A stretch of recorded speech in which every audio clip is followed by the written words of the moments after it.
Hello, everybody. I want to talk about just something to think about if you want to have children, if you currently have children, or you're at the end of your broken, unhealthy relationship.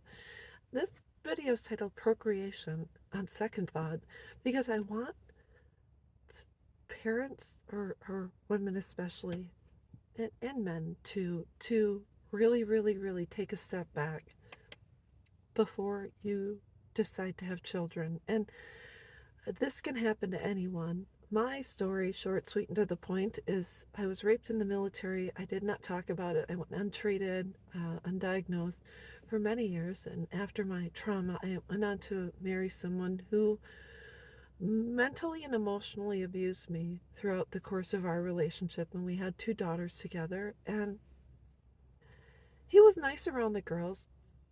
And outside of that, it was terrifying, actually. And so I got divorced. And if you marry someone who is not kind to you, who abuses you, degrades you, screams at you, calls you names, even if it's behind closed doors where the children cannot see, if you decide to walk away from that relationship or you decide to stay, they are going to create a wedge between you and your children, and they will use other people to do it. For instance, I got divorced. I finally got up the strength to get a divorce when my daughters were about 9 and 10 years old. I filed, and I thought I'm doing this because I want to show them that you don't have to be in an unhealthy relationship, and you don't.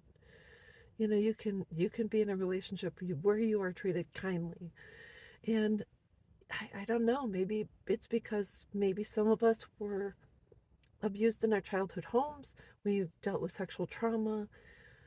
You were bullied as a kid. You just go on to marry someone who's not kind to you because you don't feel you deserve to be treated nicely.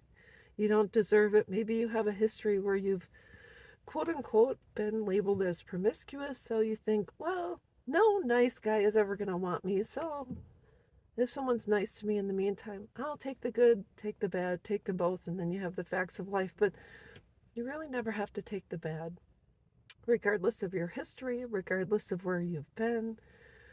You deserve to be treated with kindness, compassion, and empathy, and the same way you give it to other people. Whatever you give, you should receive, but that doesn't always happen. So, anyways, long story short, I got divorced I filed when my daughters were 9 and 10.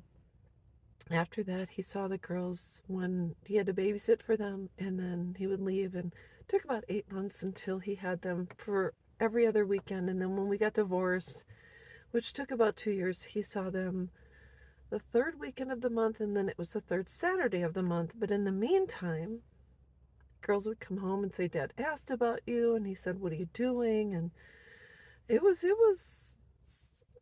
intrusive, but I'm like, whatever. So then he got married. Come to find out, when my daughters walked out of my life, I was told through family that his then wife, my daughter's stepmother, was calling them every single day and talking about me, bashing me, saying not kind things about me. And so one of my family members told her, stop doing this. Stop calling these girls.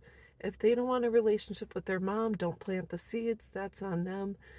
But that's the way it is when you get married. Your ex, when you walk away, they will bring forth their own army to tear you down. And I have to say, that was not initially easy. It was not kind. And now looking back at it, you have to realize your children have the DNA of the person you chose to procreate with. So if your ex is not kind, sometimes your children end up not being kind, and you end up being a target of all of them. So, anyways, that's something we have to think about. I would never, ever give up being a mom. I can't change the fact that I procreated with someone who was not kind. But I think when it comes down to it, if they have the DNA, because they have the DNA of your ex spouse, partner, etc., sometimes when they break free, it releases you from being a target of your children's guilt shame. They call you a shitty parent. How dare you? You know, you're not my mom anymore. They call you by your first name. And it kind of releases you from being a target. And it took all of my strength to finally say, I'm not dealing with this. You're not going to treat me this way. I don't deserve this. I'm a nice person. I'm kind. I'm empathetic. And somewhere deep down, it is in there. Um, but unfortunately, sometimes it's buried deeper than what we can get to. So, anyways, that's what I wanted to talk about. I hope this helps someone. If you are in an abusive relationship, do not hesitate to tell someone. I know it's shameful. I know it's just awful. But it's better to be safe than sorry. Tell someone, because you don't ever want to be in a situation where um, you lose your life because someone won't let you go, and or your children lose their lives because the other parent won't let them go, and it's over their dead body, the dead body of your children, or your dead body, that they're going to move on. So think about that. Don't be a statistic.